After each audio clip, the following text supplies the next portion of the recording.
Taking your audience questions, here's a voicemail question. You can leave yours at 219-2-DAVID-P. Let's take a listen and then hopefully come up with an answer here. Hey, David. I'm a longtime watcher from Oregon, and I just wanted to say that I really appreciate your work, and the show is great. You guys cover a lot of important subjects. I wanted to ask you, or maybe you could reply somehow, this is very strange, this is a weird question, but where do you think humans came from and what you think about existence, and also your predictions for the next 10 years? All right, thank you so much, man. Keep up the good work. Bye. All right, so twofold question there. Where do I think humans came from and my predictions for the next 10 years? You know, I recently finished reading Bill Bryson's A Short History of Nearly Everything, or a brief history, a short history of almost everything. What's the name of the book? I think that's enough. What I know for sure is that it's by Bill Bryson. That I know. A short history of nearly everything. A short history of nearly everything. There we go. And, you know, based on all the research we have now, my sense is that Homo sapiens, in other words, modern man, evolved from an earlier version of man, and, you know, whether it was from Homo erectus or, you know, wherever the split seems to have happened, I think it's not totally clear. What's also interesting to me is that a lot of the records of the millions and millions and millions of years of human existence are based on, in many cases, just a handful of individual bone fragments from different species, so-called species of human. So while I think that it's clear that evolution is the real history, we just don't know yet exactly at which point did humans split off or become what we now consider to be modern man. Right. There's an overwhelming amount of evidence for evolution in just about every species on the planet. Right. So given that, yeah, evolution, I think obviously we evolved from primates, and that's about it, really. There you go. Lewis putting it very simply. What do you think, Natan, on this one? I was just going to say that, I mean, we do have a pretty good idea of when humans split off from the group they split off from. I don't know why you're saying we don't know that.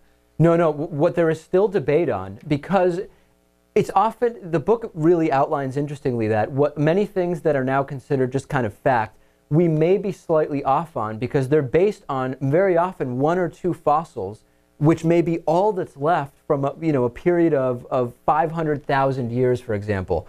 We can have an idea, but there's debate about whether there were concurrent species of humans or whether certain species evolved from others. That's where there is debate.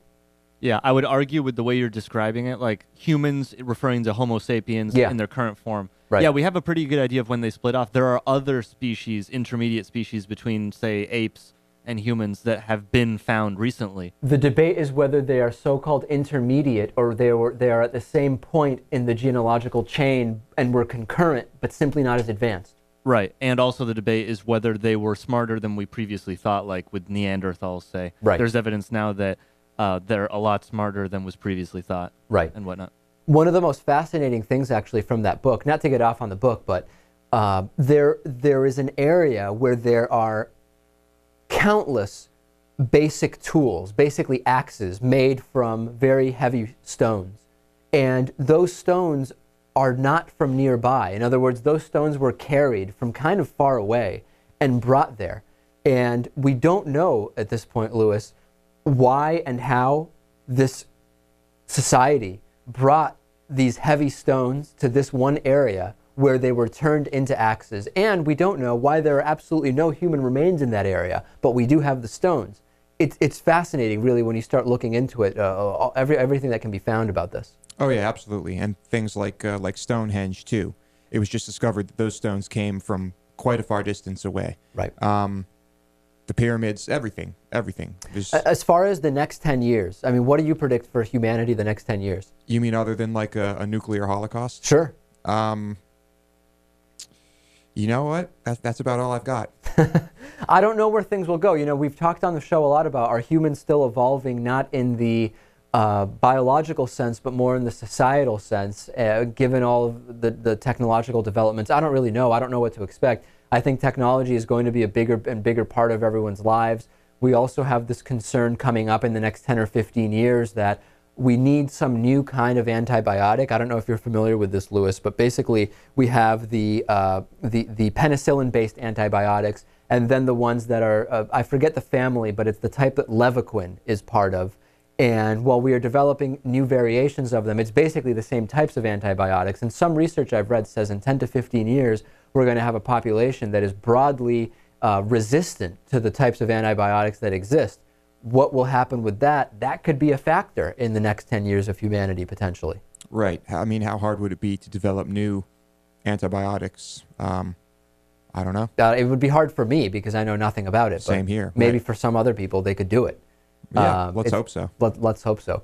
So that's I'm not sure on the next 10 years. More technology, maybe computers implanted into people like Lewis's brains. We'll see. Keep the questions coming.